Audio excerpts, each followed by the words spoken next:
Selamat datang di pengentahu.com. Kali ini saya akan mereview sebuah gamepad, yaitu gamepad X3. Gamepad paling murah yang pernah saya review. Namun sebelum lanjut ke videonya, bagi kalian yang suka isi dari channel ini, silahkan klik tombol subscribe dan jangan lupa nyalakan lonceng notifikasinya.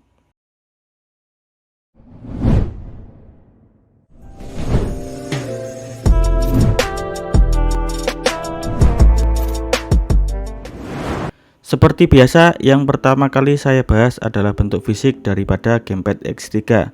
Gamepad ini memiliki kemiripan desain dengan gamepad IPK-PG 9128.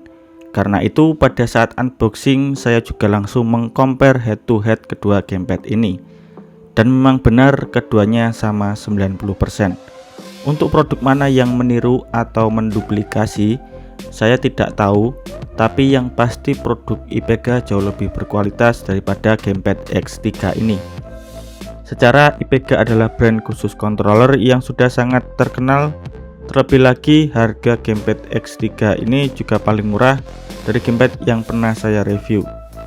Jadi untuk masalah desain 11-12 lah dengan gamepad IPK-PG 9128. Tombol analog kiri dan kanan sejajar, desain lekukan face button dan D-pad dibuat melingkar menuju analognya.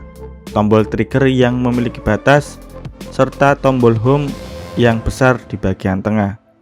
Yang membedakan hanyalah warna dan juga grip pada handle, yang memiliki bahan berbeda, yaitu semacam silikon yang membuat gamepadnya terasa tidak licin saat dipegang. Phone holder kedua gamepad ini juga dapat digunakan pada masing-masingnya. Untuk phone holder gamepad X3 juga dapat digunakan pada gamepad IPK-PG 9128, walaupun posisinya tidak begitu pas dan cocok. Kualitas gamepad ini juga sangat kurang, terasa ringan dan receh. Feel button tombol dan analog juga terasa kasar, sangat bersuara ketika dipencet dan sangat plastiki. Yang menjadikan gamepad ini enak dipandang mata adalah box daripada gamepadnya. Memiliki kotak utuh yang mana dituliskan fitur-fitur serta penampakan gamepadnya. Walaupun tidak dituliskan cara-cara mengkoneksikan gamepadnya, kotak box ini sudah membuat gamepadnya lebih premium, walaupun isinya tidak begitu bagus. Untuk masalah spesifikasi, tidak banyak informasi yang didapatkan dari gamepad ini, karena manualnya juga tidak memberikan informasi secara spesifik. Jadi untuk kapasitas baterai dan juga pengecasan tidak ada di dalam manual. Untuk digunakan bermain game, saya hanya menemukan satu konektivitas, yaitu Edge ID mode untuk Android dan PC. Pada manual juga disebutkan bisa digunakan untuk iOS dengan nama iCat mode. Sedangkan untuk PC hanya dikoneksikan pada Bluetooth saja. Saya sudah mencoba beberapa cara, namun ketika menghubungkan gamepad menggunakan kabel, gamepad sama sekali tidak terdeteksi pada PC. Jadi jika ingin digunakan pada PC, pilihannya menggunakan Edge ID mode.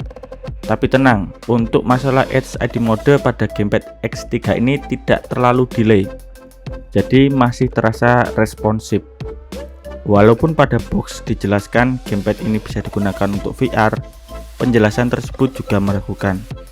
Pada kotak box dan manual disebutkan juga bahwa terdapat dongle USB sebagai konektivitas Bluetooth.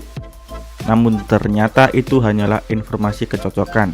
Jika PC belum terdapat Bluetooth device-nya, kita bisa membeli dongle Bluetooth dengan tipe BM703 sebagai receiver-nya. Kalau PC-nya sudah ada Bluetooth device-nya, ya tidak perlu membeli Bluetooth receiver lagi.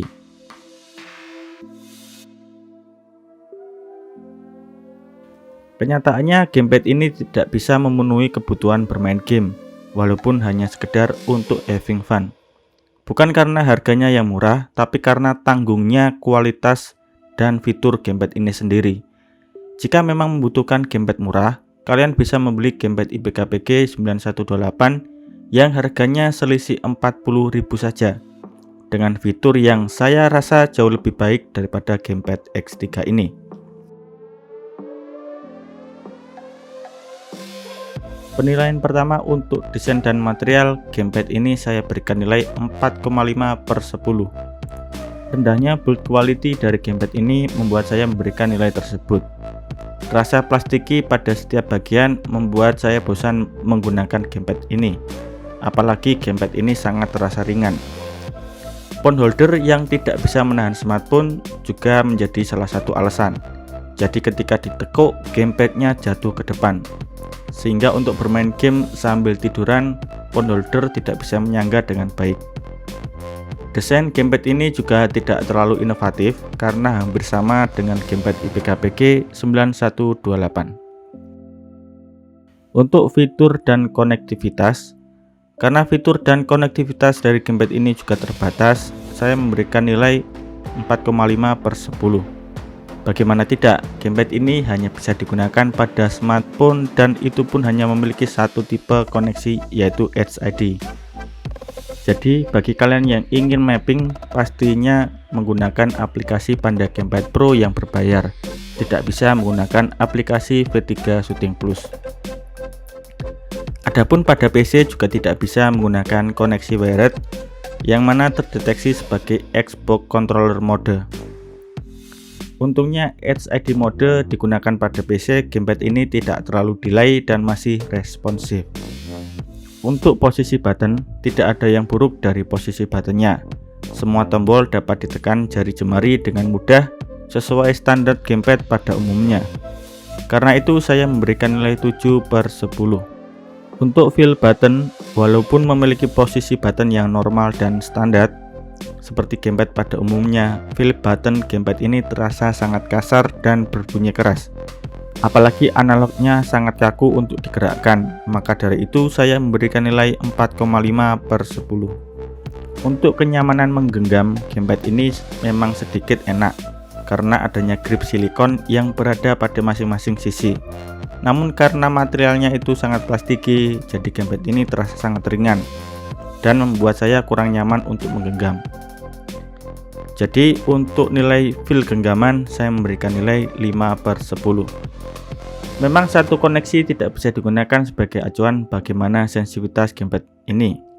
Namun Edge ID mode pada PC dan Android sudah lumayan responsif. Jadi untuk masalah sensitivitas saya memberikan nilai 7,5/10. Untuk masalah harga, bukan berarti karena harga terjangkau gamepad ini memiliki nilai yang lebih dari segi harga. Penilaian harga yang saya gunakan di sini, apakah dengan harga yang murah memberikan pengalaman bermain game yang bagus atau tidak. Bisa jadi gamepad yang mahal pun tidak begitu recommended karena kurangnya fitur dan kualitas dibandingkan dengan harganya. Begitupun sebaliknya. Tapi buat saya sendiri mending beli gamepad IPK harga 100 ribuan. Sudah mendapatkan fitur yang lebih baik. Jadi untuk masalah harga saya hanya bisa memberikan nilai 4,5/10. Oke, itulah review saya mengenai gamepad X3 ini. Karena kurangnya fitur dan kualitas serta fitur, gamepad ini tidak saya rekomendasikan bagi kalian.